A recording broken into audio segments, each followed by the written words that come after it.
Sushi, a unique way of eating vegetables and minerals and lots of good tastes and colors and flavors. And you want to know how to make it vegan style? Stay by. We'll be right back.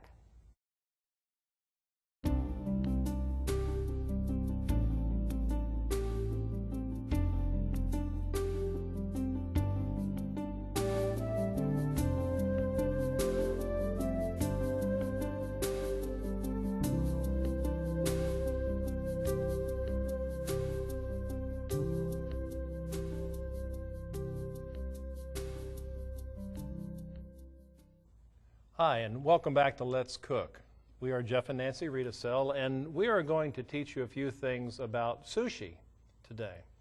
Now, my perception of sushi up until about a year ago was the same as mine, and most everybody else I know, and that was one of raw fish wrapped up in a smelly piece of seaweed. And we learned at a convention actually that we went to, had the privilege of going to, a little different thing, some different things about sushi. And so I'd like to try to teach you some of the things that I learned. Now, I want you to well understand that I am not a sushi master by any stretch of your imagination. Okay, but this is a fun thing. We're going to have a fun day today. And we're just going to start right off talking about some of the elements of sushi. So, yeah, my recollection of sushi was that it always had raw fish in it. Well, actually, I'm glad you brought that up because the word sushi translates more closely to vinegared rice. That's interesting. That's about as interesting as tofu. And tofu, we learned in another country, translates more into square. The word tofu just means square. Has nothing to do with soybeans. That's so interesting. So what's in a word? You know, what's in a word? But we love to do things creatively, and we enjoy making foods that are pretty and that taste good. They're creative, they're simple, inexpensive. And so we are going to enjoy making some colorful dishes here.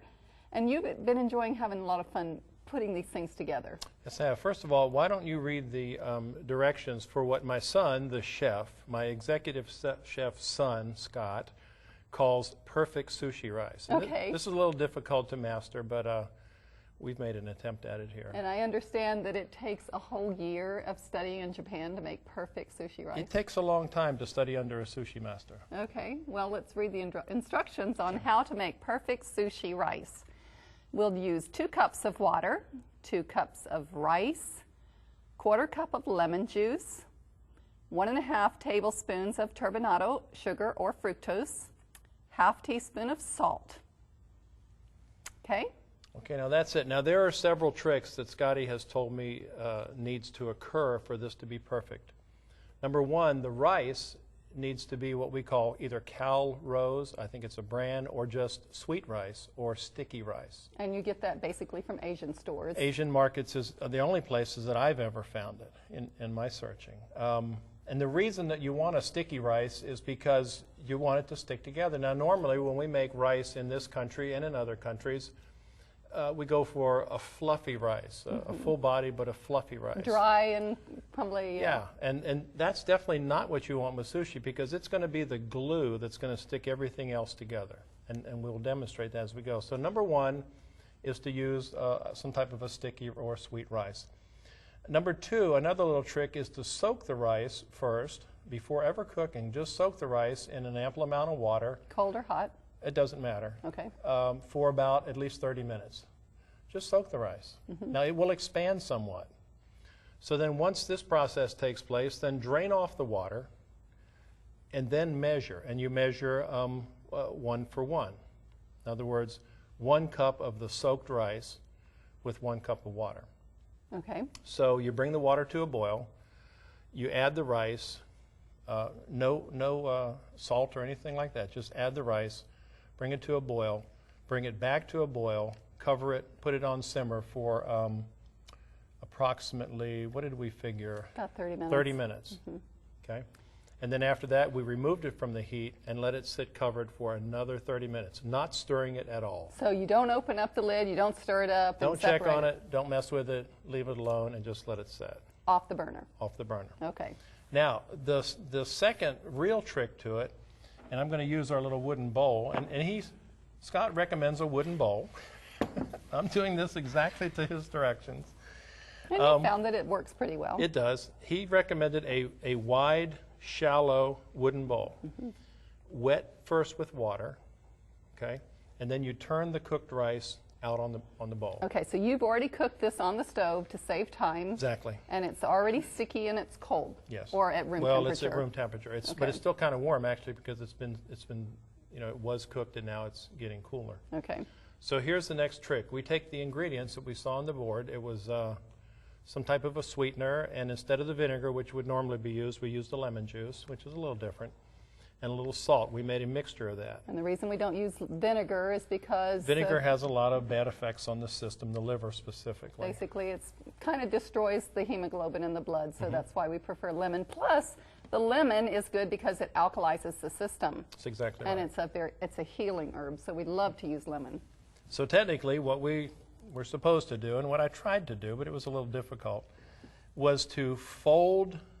I had the liquid in a little cup, and I would pour a little bit on, and I would fold the rice over it. You never want to stir sushi rice. In fact, you never really want to stir any rice. And you want it to have a translucent glaze to it. You can almost see through the grain. And so you pour a little over. But not the sesame seeds. No, I'm not going to pour the sesame seeds. Okay, just want to check. This is our make-believe liquid that we made up. Okay. But you would pour a little bit over, and you would fold it, and you would pour a little bit more over, and you would fold it. And all the while, you would be fanning it to try to cool it off. Okay. Now, this is my understanding of what they really do. So we kind of did that.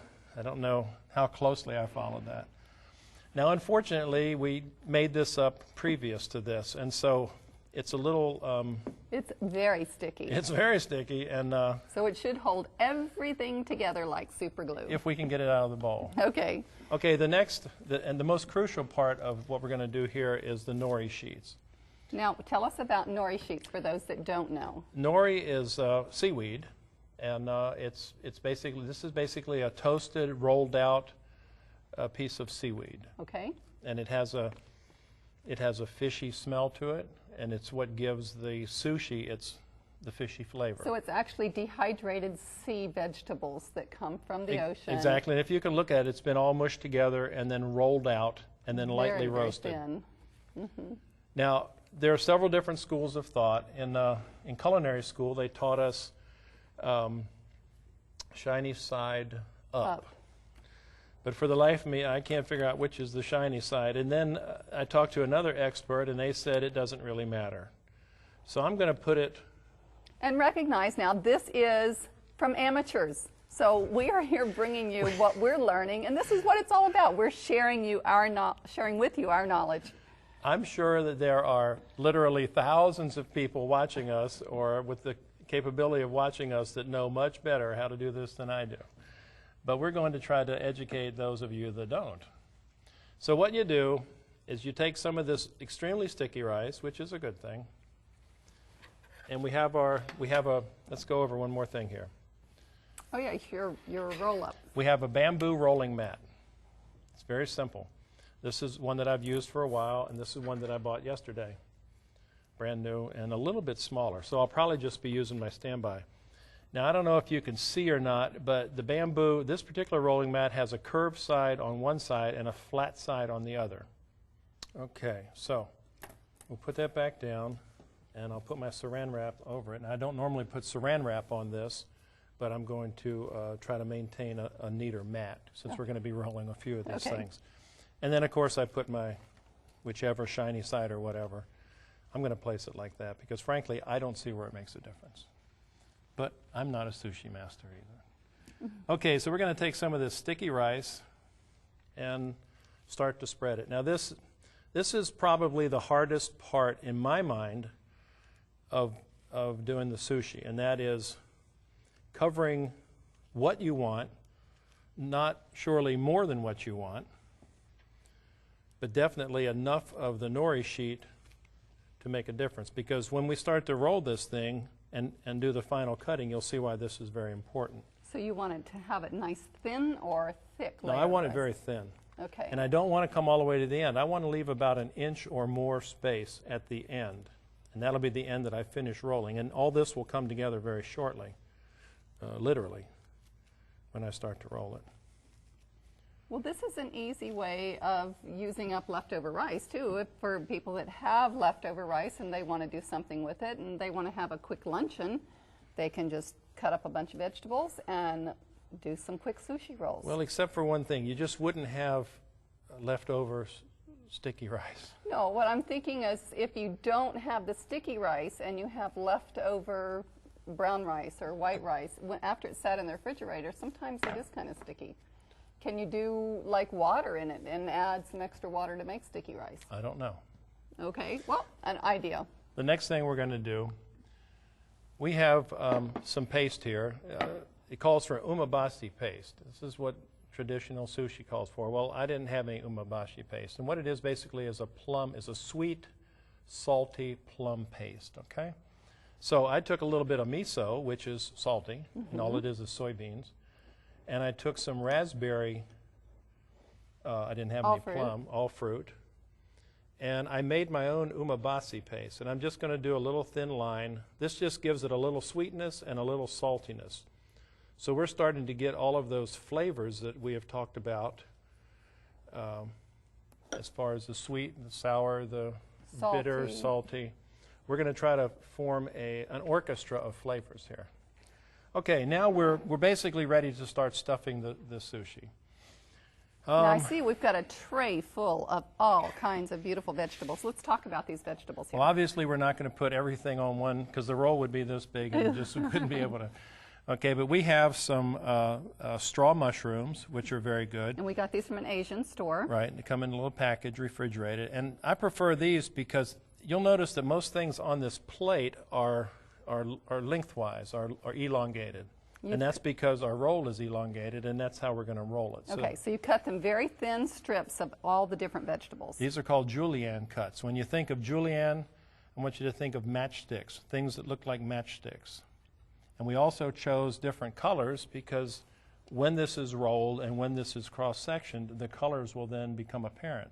So not only will it look good and taste good, it will be nutritious. So let's see here. What I normally start out with is a few spring onions. And I'll just lay these in. And you know what? If I come out the ends of it with some of it, it's okay because that's actually part of my design. And it's pretty. And the spring onions, I noticed that you've taken the green part and you've actually slivered them. Just to make them thinner. Okay. Let's do, okay, now we have our version of pickled ginger. And what this is, you can make your own pickled ginger by using lemon juice instead of vinegar. And you can use beet juice for the colorant. The beet juice is a wonderful idea for coloring. And you know, that's another thing that I've seen in different, we've got a vegan sushi book at home. And in order to make your colored rice, we've seen different colored rice on sushi, and it was beautiful. They had rice that was actually pink rice, and the pink rice was made with some beet juice. Then the yellow rice was made with either saffron or turmeric. And we've seen, you can take that different colored rice and put it into your sushi wraps and make beautiful, beautiful hors d'oeuvres. Now we have some yellow squash that we have sliced lengthwise, and we have some cucumber, which is always good. Just a few of them. Now we grew some mung bean sprouts. Mung bean sprouts are wonderful in sushi. I like the mung because they're obviously long, and we're going to leave the tails on them and the heads on them and everything on them because you get a lot of fiber. A lot of nutrition in there. The sprouts are anywhere from 5 to 7 times more nutrient dense than your regular vegetables. Just the mung bean itself. That's the whole point. It's an incredible way of adding nutrition, as you see, to this beautiful dish. I think maybe just some peppers, and then we're finished with this particular roll. Then let's see how this goes. Okay, so here's the second dicey part. It's how to get all that wrapped up in a little small roll. What I'm going to do is to pull the rolling mat up. I'm going to start it a little bit. I'm going to actually start the roll with the mat. Now, some people use the mat all the way through. I'm not that experienced, so I like to start it, and then what I'll do, I'll back off on it. and then I'll finish it out by hand. And I want a real tight sushi roll, so I'm going to pull things towards me while I roll to try to make this very, very tight and very uniform. And don't be afraid to, boy, I smell the seaweed in the nori. It smells really good. It really smells great. We make tuna fish out of this same roll. Now, I've gotten to this point, okay? I'm going to use a little bit of water because these nori sheets are, when you add a little water to it or liquid, it's like glue. Well, so, you think about it, it's dehydrated seaweed, so when you put water on it, it just will poof it right back up. in effect, we're going to glue this together right now. And then what I do at the end in order to form this is I take my rolling mat and I just squeeze it. I just squeeze it together to compact it, okay? Okay. And then, voila. Wow, it looks just like a sushi roll. Well, I hope so. That's what it is. Now, we're going to set that aside. We're going to do one or two more, and we're going to, I think we're going to stuff this one with avocado. Oh, that's my favorite. It's when you use an avocado. So, same principle, and I won't, we already went through this, so I'm just going to do it. And why don't you... Do you want me to spread the rice on while you cut the avocado? Well, sure. Okay. Trick. I would be happy to have you spread the rice on. All right. See if I can do this. I'm If I can do this, anybody can do this. Oh, contraire. I'm going to show you a little trick about avocado here. This is a little trick I learned in school. It's kind of a neat thing. There's 3 or 4 different ways to open avocados. I prefer it this way. Take a chef's knife or some other large knife, go all the way around, pry it open. Ooh, what a beautiful avocado. This is a very good one. And then what I'm going to do, I'm going to go into the seed like that, whoops, into the middle of the seed and turn it. And that de-seeds my avocado. Then I'm going to take a spoon, about a table-sized spoon, and I'm going to get it just between the skin and the avocado. And we're going to scoop it out. I always have a little left over if I don't scoop far enough. And I'll do it the same way here. Do I need to put the umeboshi paste on while you're doing that? Yes, please. Just take and put a In little... fact, and I don't think you've ever rolled a sushi before, have you? I have you? rolled Okay. a sushi or two, Okay. Well, I was going to say this could be a first for you. but you just didn't see it. Okay. And then, of course, we're going to stick with our theme of elongated, so I'm just going to slice some long, thin pieces. As long as we don't have flesh-colored slices. That's why I'm wearing gloves today. Now, do you want to start off and put a few of those in the middle? Okay. This is my favorite. The avocados in here is just so delicious. Gives it that nice buttery flavor. You want one more? One more. Okay. Okay. And then what I'm going to do on this other one, while you finish stuffing this however you want to stuff it, you did a really nice job. Well, thank you. I think from now on that you'll be the official sushi person in our household. I don't think I could usurp that from you. Oh, I think it'd be very easy. I like red and green, and I think I'll take some of the yellow peppers. I'm going Just to a get few. my cutting board so that I can cut this sushi Okay, out. that'll be great. And I'll just continue doing this. Now, in the bowl, what we have here is some marinated carrot sticks.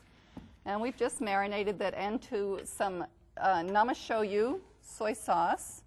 And if you don't have namashoyu, which is an unfermented soy sauce, you can use regular soy sauce or Bragg's liquid aminos.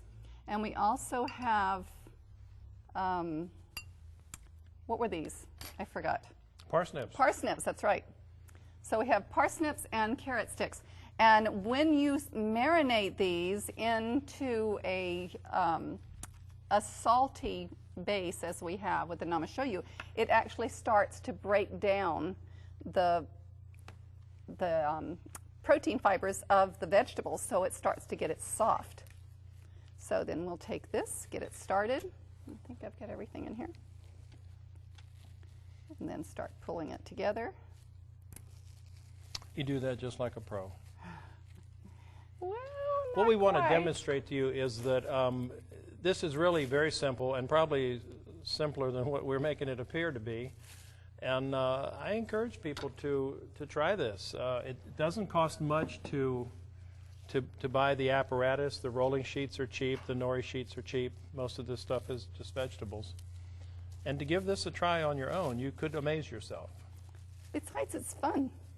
We did this for a birthday party for our daughter. We just did a sushi bar. And a lot of people are not aware that this is so easy to do and that it doesn't have fish in it. Okay. So we do sushi bars for parties and just really enjoy the colors and flavors of it. Okay, I'm going to cut these up now. Now again, according to tradition, and my son, and I can't question him because he won't let me question him. Traditionally, they cut them in half once with a very sharp knife. Actually, what I would do is to have a lemon or a lime here and run the knife blade through the lemon or lime first. That makes it cut a lot easier, doesn't it? Make it cut, and then you cut them apart one more time. So you turn each roll into 4, and that's actually the size. But we prefer to do them probably in 8ths. Right, because there's so many different flavors in there, so many different vegetables. I like to have the different ones in small sizes. And the more vegetables you have in the colorful they are, you can get really fancy and make faces out of them just by putting the vegetables in a certain way. It's actually an art form to some people. There's a real good cookbook out there for any of you that are looking for a way to make sushi, and it's just called Vegetarian Sushi. And when you can get that, it has beautiful pictures in it, and it gives you lots and lots of ideas.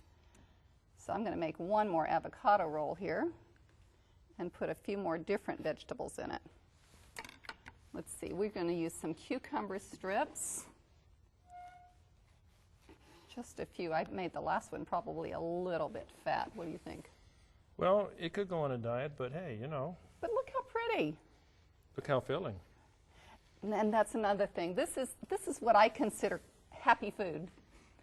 I like the thought of happy food. And the Bible tells us in Proverbs 17:22 that a merry heart doeth good like a medicine. So if we can make happy food full of color, flavors, textures, nutrition, then we're doing something that the Lord wants us to do, to make happy food, happy bellies, and our guests will be loving our foods and enjoy coming over. Now, you've got something here called wasabi.